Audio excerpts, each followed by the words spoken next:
إن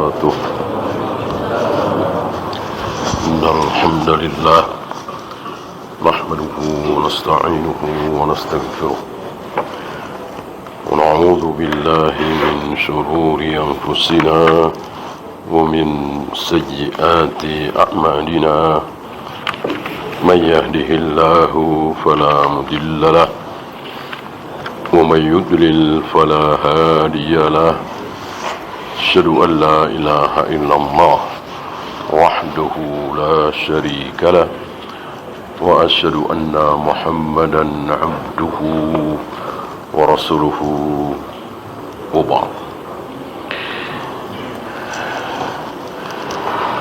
Kita sampai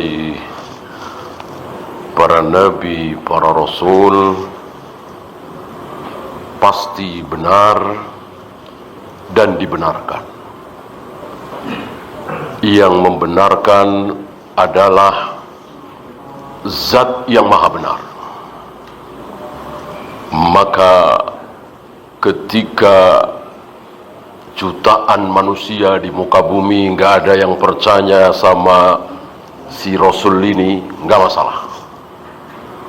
Nggak masalah. Dan itu pernah terjadi.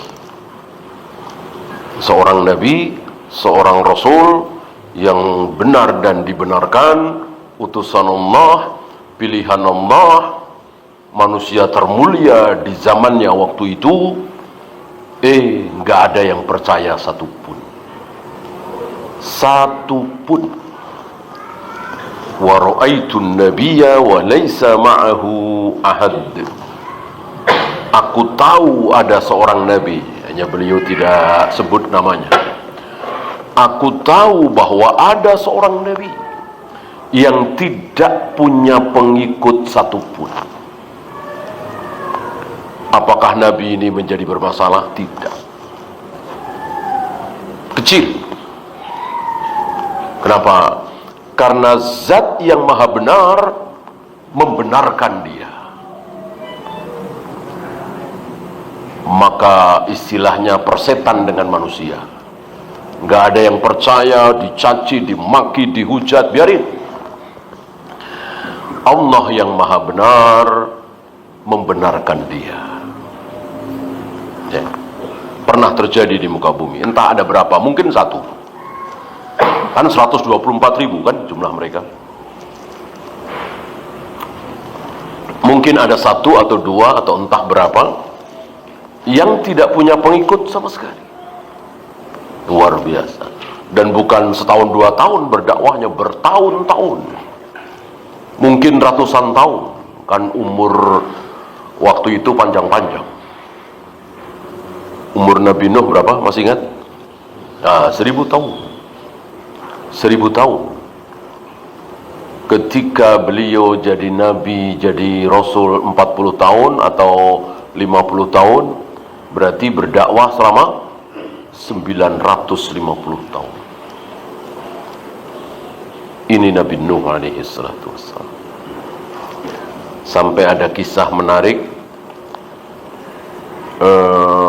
saat Nabi Nuh menjumpai seorang wanita, ibu-ibu yang menangis sedih sekali meratapi kematian anaknya. Anaknya masih remaja, ya, meninggal. Sepertinya anak satu-satunya. Menangis si ibu ini, sedih. Anaknya meninggal, masih remaja. Umur berapa? 300-an tahun. Ya. 300 tahun remaja, ya iyalah. Orang umurnya yang wajar ya 1000 tahun, ya 300 tahun wajar gitu. Nabi Nuh menasihati. Nabi Nuh tentu tahu, diberitahu oleh Allah ya, bahwa jangan terlalu sedih. Lumayan anakmu umur sampai 300 tahun. Lama itu. nanti ada umat terakhir, nabi terakhir, umurnya itu rata-rata cuma 60 tahun. 60 sampai 70. Kaget si ibu ini. Nah, singkat amat. Gitu. Kita dengar Nabi Nuh umur 1000 tahun, kaget ya, lama amat. Gitu.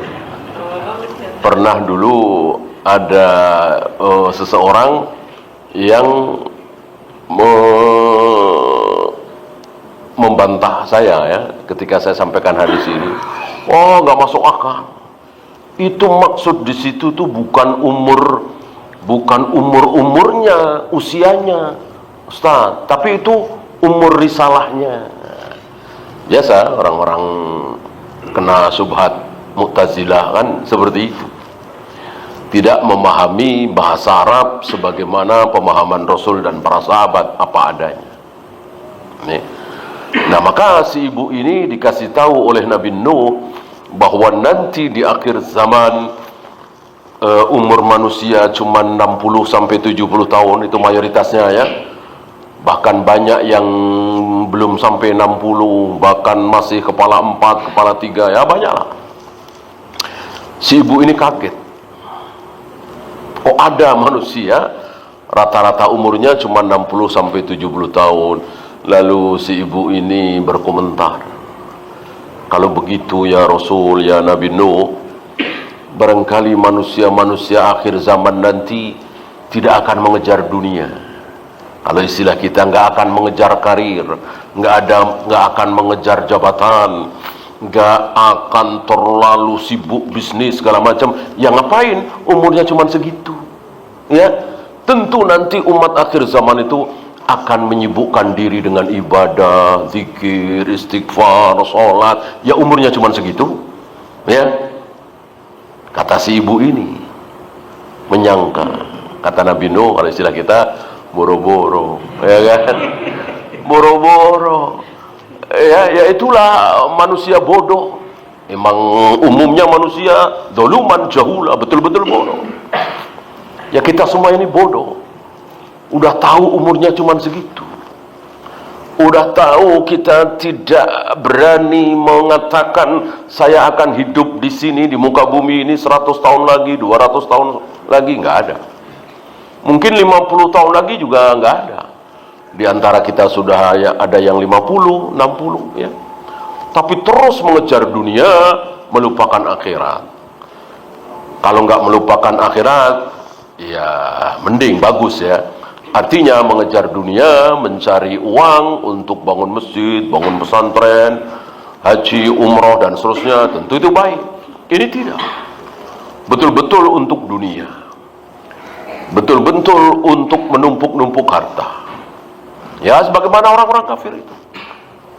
Luar biasa, berbicara tentang dunia, berbicara tentang bisnis, berbicara tentang nilai emas, berbicara tentang bagaimana gurita bisnisnya. Umurnya berapa? 70 tahun, 75 tahun. Nah itu kan orang-orang kafir seperti itu kan. Kita saksikan. Umur-umur segitu berbicara tentang bisnis, berbicara tentang bagaimana produk dia. 50 tahun lagi, 70 tahun lagi. Alhamdulillah banyak dari kita umur-umur segitu ya, berbicara nanti bagaimana ketika aku didatangi dua utusan bernama Munkar dan Nakir bertanya tentang 3 hal, aku bisa jawab apa tidak? Adakah dosa-dosaku yang belum diampuni oleh Allah yang menyebabkan aku disiksa, diazab, dikubur? Bagaimana nanti berhadapan dengan Allah, bagaimana di sirat, bagaimana di mizan, bagaimana di haud? Itu seorang muslim mestinya konsentrasi ke situ. Ya umur udah 70, udah 80, mau ngapain lagi? Gitu ya. Nah, inilah para nabi, para rasul. Benar, dibenarkan. Yang membenarkan sekali lagi zat yang maha benar. Bi khilafil ladina yakuluna alaihi ma la ya'lamun. Ini berbeda 180 derajat dengan dengan yang bukan Nabi, bukan Rasul, malah mengucapkan sesuatu yang mereka tidak tahu. Istilah kita ngarang. Nabi Rasul nggak ada yang ngarang. Semuanya betul-betul dari Allah. Maka ketika tidak ada keterangan dari Allah, Nabi tidak berani menjawab kecuali sesuatu yang umum. Ketika beliau berbicara tentang unta, ketika beliau berbicara tentang kambing, ketika beliau berbicara tentang hewan ternak, ada keterangan dari Allah. Begitu tidak ada keterangan, beliau nggak jawab. Beliau hanya menjawab secara umum bahwa kebaikan sekecil apapun ada balasannya. Inilah Nabi SAW.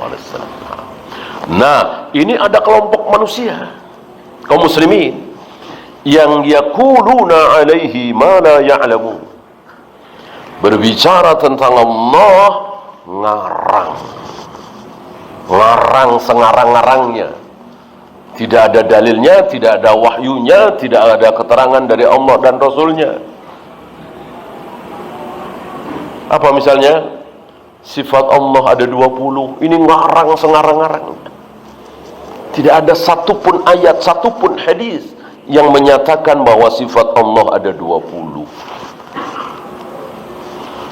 Itu diucapkan oleh orang-orang yang berbicara tentang sifat-sifat Allah, apa yang dia tidak ketahui, apa yang dia tidak punya ilmunya, ngarang itu.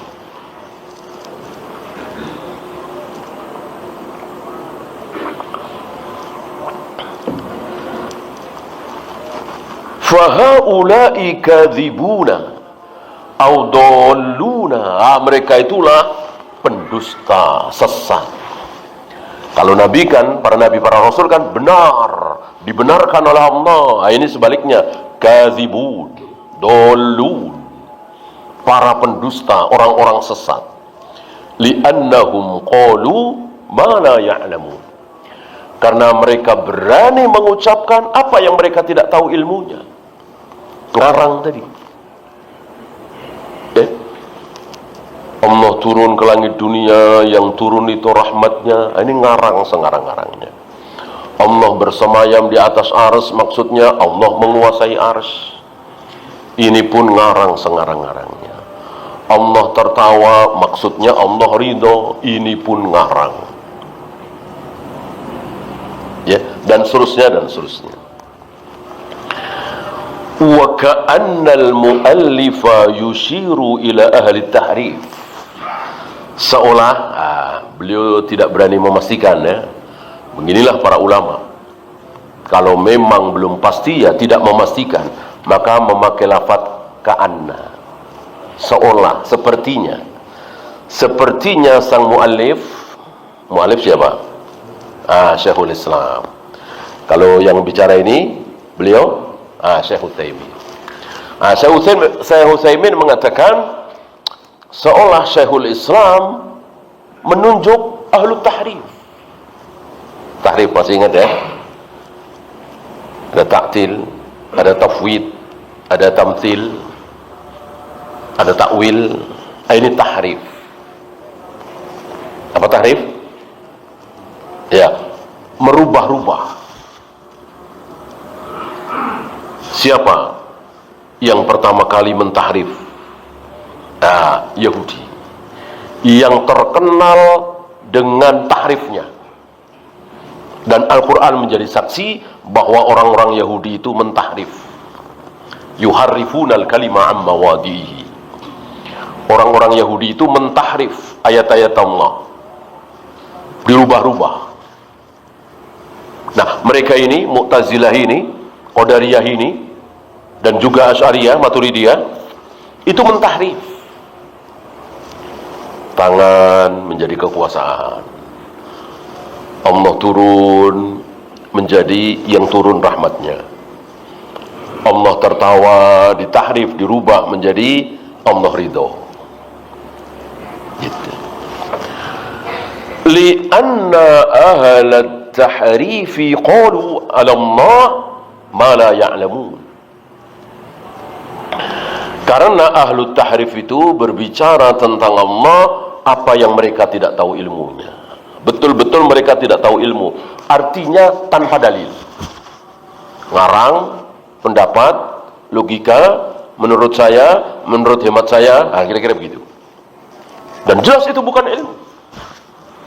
Itu bukan ilmu. Ilmu adalah qala Allah wa qala Rasul ala fahmi as-sahabah. Itu baru ilmu.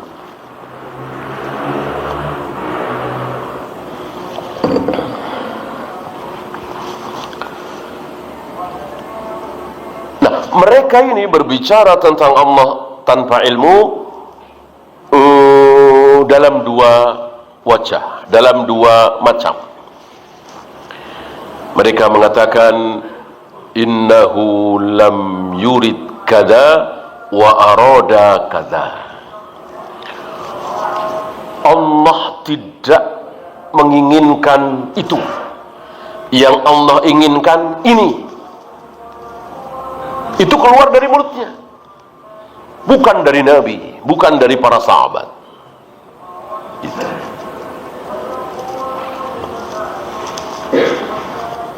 Maksud Allah bersemayam itu menguasai. Kalimat dari mana? Ilmu dari mana ini? Karangan mereka sendiri. Ya. Tidak ada keterangan dari Nabi, para sahabat, para tabi'in, atba'ut tabi'in yang mengatakan bahwa Allah bersemayam itu menguasai. Allah tertawa itu Allah ridho. Allah datang, kan salah satu sifat Allah kan datang. Ketika kita datang kepada Allah, mendekat kepada Allah sejengkal, maka Allah mendekat kepada kita sehasta. Kalau kita mendekat kepada Allah sehasta, maka Allah mendekat kepada kita sedepa, lebih. Bolehkah kita mengatakan bahwa Allah datang kepada kita? Bukan boleh, harus. Kata siapa? Kata Nabi. Kan seperti itu. Jangan ditakwil. Dan kita tidak perlu tahu datangnya seperti apa. Udah katakan saja Allah datang kepada kita. Sebagaimana kita datang kepada Allah. Nah, kita datang mendekat kepada Allah, tentu kita tahu. Agar antum lebih dekat dengan Allah, caranya bagaimana? Caranya? Masa nggak tahu? Supaya antum lebih dekat, semakin dekat kepada Allah, antum harus apa? Ya sholat, ya saum, sedekah, baca Al-Quran, zakat, haji, umrah. Setiap kali melakukan ketaatan, ibadah, semakin dekat kita kepada Allah. Gitu. Itu mendekatnya kita kepada Allah. Adapun mendekatnya Allah kepada kita, kita nggak tahu. Udah katakan saja Allah mendekat.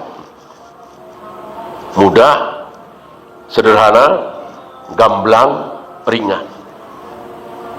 Mereka bertele-tele. Karena memang mereka ketularan kelompok manusia yang suka bertele-tele. Siapa? Filsafat. Falasifah, ahli filsafat itu bertele-tele, muter-muter nggak karuan. Maka ahli filsafat itu kalau disuruh tolong pegang telingamu, nyari yang jauh gitu, ya. Padahal dekat aja kan bisa begini, ya kan? Nah, nyari yang jauh. Ini sindiran para ulama terhadap para filosof, ahli filsafat. Muter-muter, ucapannya muter-muter. Maka kalau ada tokoh, ada kiai yang ngomongnya muter-muter, biasanya membela bid'ahnya, itu umumnya ketularan orang-orang filosof. Ngomongnya muter-muter, pintar ngomongnya doang pintar. Ya, kenyataannya nggak ada. Biasanya nggak bisa kerja, ya kan? Nggak ada prestasi, cuman ngomongnya pintar. Dan itu masuk ke dunia Islam, masuk ke ilmu Islam, dan diajarkan di perguruan-perguruan tinggi Islam. Mungkin antum pernah belajar mengenal ilmu mantik. Pernah dengar? Bayan, ilmu bayan, ilmu mantik, balaghah. Ini ketularan filsafat. Nabi nggak pernah mengajarkan ilmu mantik, ilmu bayan, ilmu mantik, natak, ngomong, ilmu cara ngomong. Nabi nggak pernah mengajarkan. Yang diajarkan oleh Nabi kebenaran, wahyu. Nabi tidak pernah mengajarkan ilmu cara ngomong. Kalau dia pintar berilmu, walaupun caranya kurang bagus, insya Allah akan dicari orang. Maka tidak perlu cara-cara seperti itu. Ketularan filsafat itu. Apa istilahnya sekarang tuh?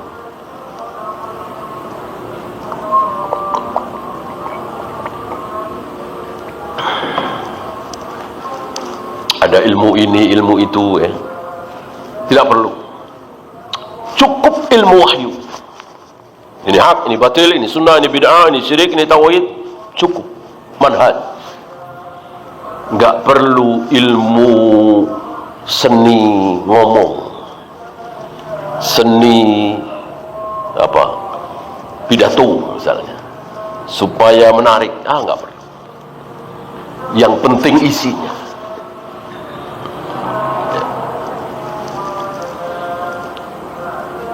Antum pernah dengar ceramahnya Syekh Fauzan? Bikin ngantuk. Begitu, ya kan, datar. Kalau melihat gaya, kalau melihat isi, luar biasa. Dan yang penting isinya. Dan orang memang diberi kemampuan berbeda-beda oleh Allah, ya kan? Ada yang fasih, ada yang lantang, ada yang datar. Yang penting isinya. Isinya baik kita ambil, isinya batil ya kita buang.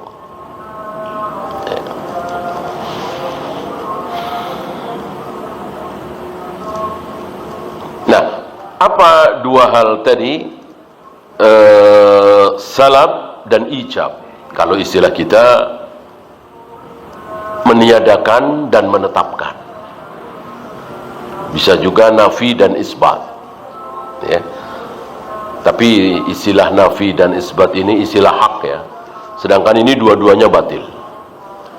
Maka beliau memakai istilah salab dan ijab. Dua-duanya batil. Salab itu meniadakan, merampas, gitu. Ya, lebih tepatnya mungkin merampas, ya. Merampas kan konotasinya kan buruk. Jadi sifat-sifat Allah itu dirampas, ditiadakan. Allah bersemayam di atas arsy, enggak. Allah kelak mau menampakkan betisnya, enggak. Allah akan menghentikan geraman jahanam dengan telapak kakinya, enggak. Allah menggenggam roh orang-orang yang sedang tidur dan orang-orang yang telah mati di telapak tangannya, enggak. Ini dirampas. Salam.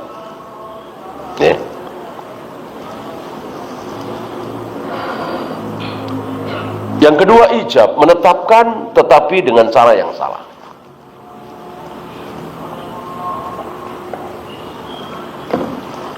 Tadi wajah diartikan ini, tangan diartikan ini, Allah tertawa diartikan ini, Allah turun ke langit dunia diartikan ini. Padahal Nabi tidak mengartikan. Artinya turun ya turun, tangan ya tangan, wajah ya wajah, dan seterusnya. Tidak mungkin ada yang lebih benar dari Nabi sallallahu alaihi wasallam.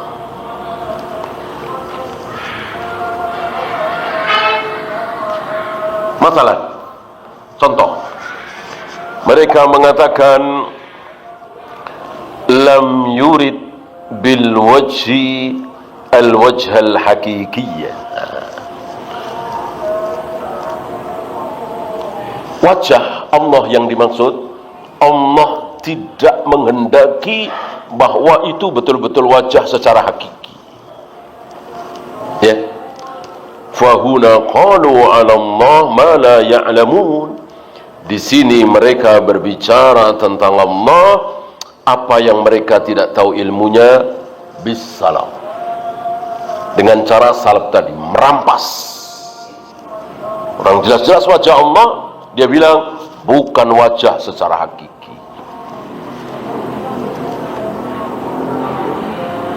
Summa qalu, lalu mereka mengatakan, wal muradu bil wajhi ats-tsawab. Yang dimaksud wajah Allah di sini adalah pahala. Wahyu dari mana? Sabda Nabi di mana? Yang mengatakan bahwa maksud wajah Allah adalah thawab. Tidak ada. Ya, karena mereka ngarang tadi. Faqalu 'ala Allah ma la ya'lamuna fil ijab. Kalau tadi salab, merampas, kalau yang kedua ini menetapkan, tapi dengan cara yang salah. Pahala tadi. Ya.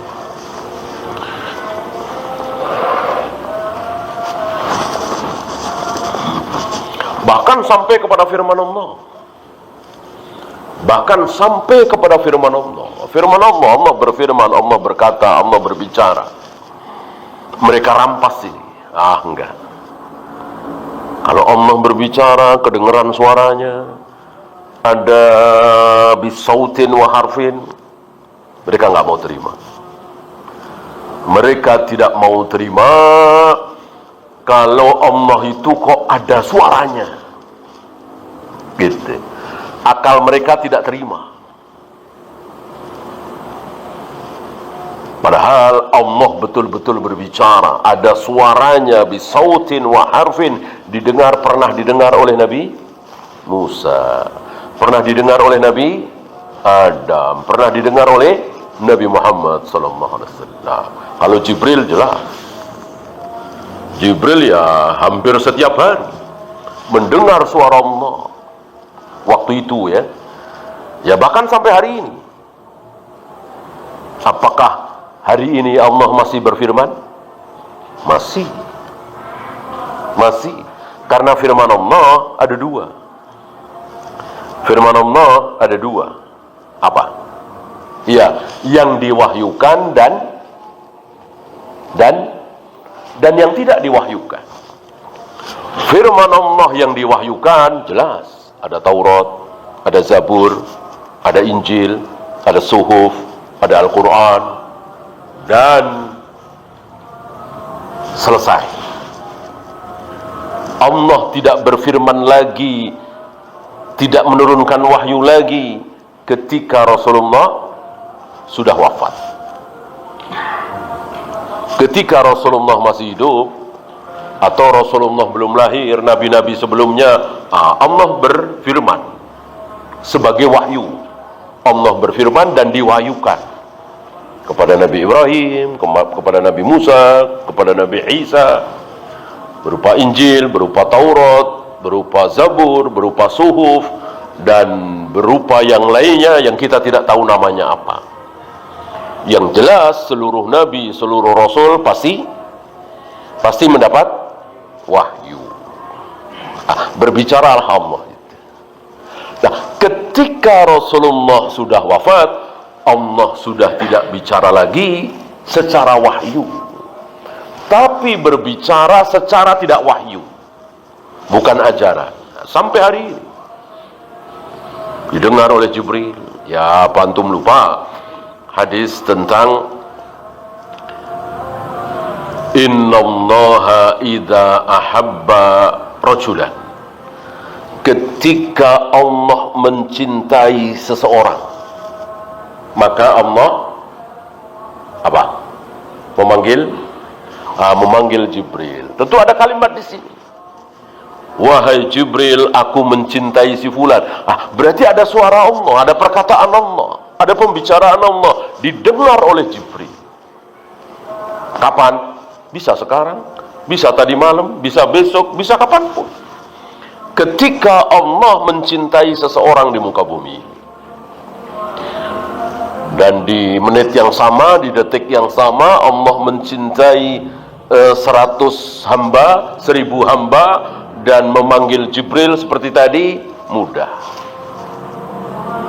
Sulit bagi kita menjangkau dengan akal, tapi bagi Allah mudah sekali. Ya, yang antum masih ingat selain ini, kapan Allah berbicara? Ketika ada janin di rahim ibunya dalam usia 120 hari, 4 bulan. Kan dibagi 3 ya, 40 hari, 40 hari, 40 hari.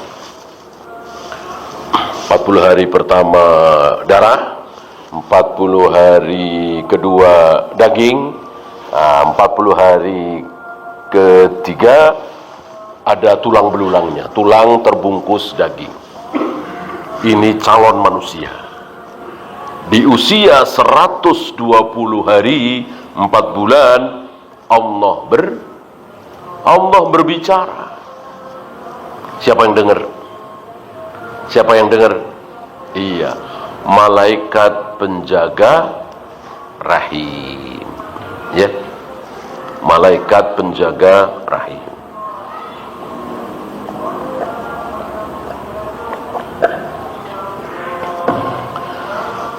Namanya malaikat penjaga rahim. Tentu dia terus menjaga rahim. Ya, setiap kali ada air mani laki-laki masuk ke rahim itu, malaikat selalu bertanya kepada Allah. Apa pertanyaannya? Apa pertanyaannya? Ya Allah, mau dijadikan apa tidak? Maksudnya mau dijadikan manusia apa tidak? Dan Allah selalu menjawab. Kadang iya, kadang tidak. Kadang tidak, kadang iya. Allah menjawab tidak. Ya, tentu keluar lagi dalam bentuk darah haid kan. Ketika Allah mengatakan jadikan, ya langsung dijadikan oleh malaikat penjaga rahim ini. Dan malaikat penjaga rahim ini tidak pernah merasa kesulitan. Jadikan. Kayaknya sulit ya Allah. Kenapa? Ada spiralnya. Nggak mungkin. Nggak mungkin. Kalau Allah bilang jadikan, pasti jadi. Mau spiral, mau pil KB, mau apapun, kalau Allah mengatakan jadikan, pasti jadi. Dan jadi. Nah, tadi 40 hari pertama darah, 40 hari kedua daging, 40 hari ketiga tulang belulang yang dibungkus daging. Nah, di 120 hari, berarti 40 hari ketiga yang akhir, Allah tiupkan ruh. Setelah Allah tiupkan ruh, disitulah Allah berbicara. Tulis umurnya sekian, tulis rezekinya sekian, tulis di tahun 2000 dia sakit seminggu. Tapi kalau dia sering berdoa atau sering sedekah, maka sehari saja atau nggak usah sakit. Tulis umurnya 60 tahun, tapi kalau dia menyambung silaturahim tambah jadi 80 tahun misalnya. Ini luar biasa. Itu firman Allah dan ditulis oleh penjaga rahim. Malaikat penjaga rahim ada berapa? Ada satu. Ada satu. Sementara wanita hamil berbarengan 120 hari, mungkinkah ada? Ya pasti ada. Ya. Lalu bagaimana Allah perintahkan malaikat penjaga rahim ini untuk nulis. Ya, apa nggak bingung? Ya, kitanya yang bingung ngebayangin. Ya, kitanya yang bingung. Malaikat penjaga rahim nggak bingung, apalagi Allah. Allah nggak mungkin bingung. Kita cuma bisa meyakini apa adanya. Ya, berarti Allah sampai hari ini masih berfirman, sampai hari kiamat, bahkan nanti setelah hari kiamat, di padang mahsyar, di surga, di neraka, terus Allah berfirman, bisautin wa harfin, ada suaranya, ada hurufnya. Disinilah orang-orang Asy'ariyah menolak. Dan yang sefaham dengan mereka, Allah itu tidak bicara, nggak ada suaranya. Ya. Lalu bagaimana Al-Quran? Itu terjemahan dari Jibril katanya. Ini mulai ngarang. Karena berangkat dari tidak mau meyakini bahwa Allah berfirman. Coba kalau meyakini, selesai. Jadi mereka nggak terima kalau Allah itu ada suaranya, didengar oleh Jibril. Maka mereka mulai ngarang. Lalu bagaimana Nabi bisa tahu? Ya dari suara Jibril. Nah, Jibril bisa tahu dari mana? Mulai ngarang mereka bahwa itu diterjemahkan oleh Jibril dari Allah, entah seperti apa, lalu diterjemahkan oleh Jibril dengan kalimat-kalimat itu. Lalu bagaimana kalimat innani anallah, sungguh aku ini adalah Allah. Sementara itu kata-kata Jibril. Apa enggak syirik, apa enggak kufur Jibril? Ya. Inilah orang-orang Asy'ariyah, Maturidiyah, Mu'tazilah, apalagi Qadariyah, Jahmiyah. Mereka semakin sesat, semakin sesat, semakin sesat, karena tidak menerima qala Allah wa qala Rasul apa adanya, terutama dalam masalah gaib.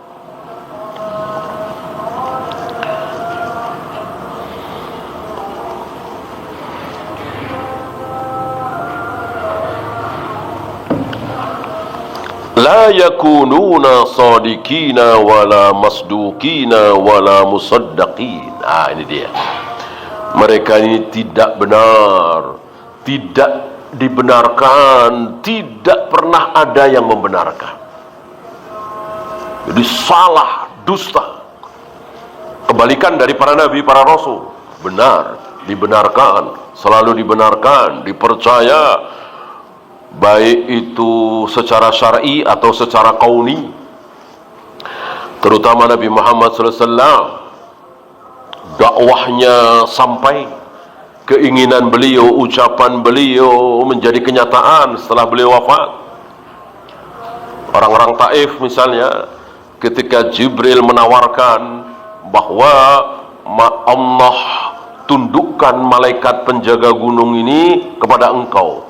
Artinya, jika engkau perintahkan malaikat penjaga gunung ini untuk mengangkat gunung ini, lalu ditimpakan ke orang-orang Taif yang barusan mengusir engkau, mencaci maki engkau, melempar engkau, maka malaikat ini siap, mampu. Itu. Nabi menolak.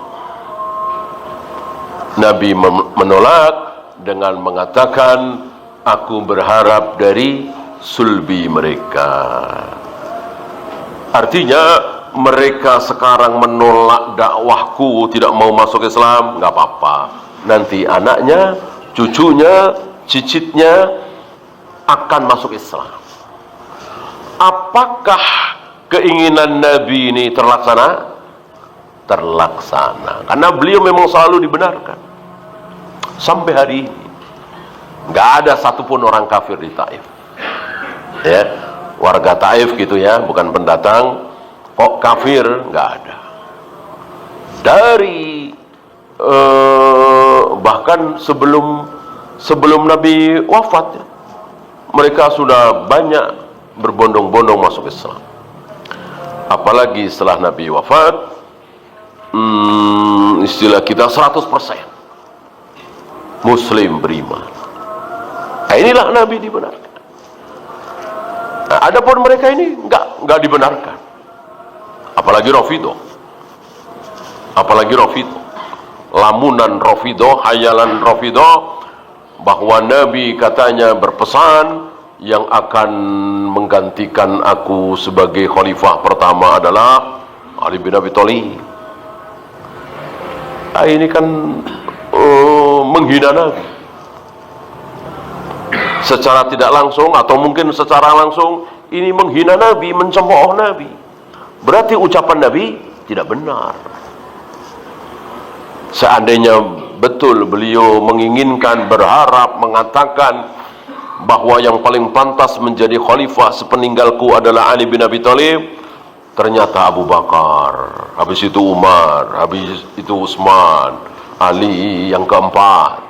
Berarti menghina Nabi.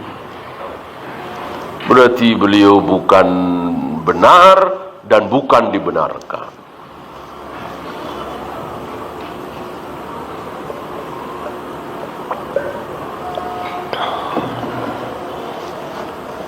Bal qamat al-adillatu ala annahum kadhibun. Justru tegak dalil-dalil menyatakan bahwa mereka itu dusta. Makdzubun, didustakan, nggak ada yang percaya, ya, kecuali sedikit sekali. Bima auha ilaihim asyaitan, dengan apa yang diwahyukan oleh syaitan. Segala keburukan yang muncul di tengah-tengah manusia wajib kita yakini jika salah dari syaitan, dari saya atau dari syaitan. Ya, ini terkenal ucapan Ibnu Mas'ud. Ya, silakan adzan dulu. Wassallallahu ala Muhammadin sallallahu alaihi wasallam wa akhiru da'wana alhamdulillahi rabbil alamin.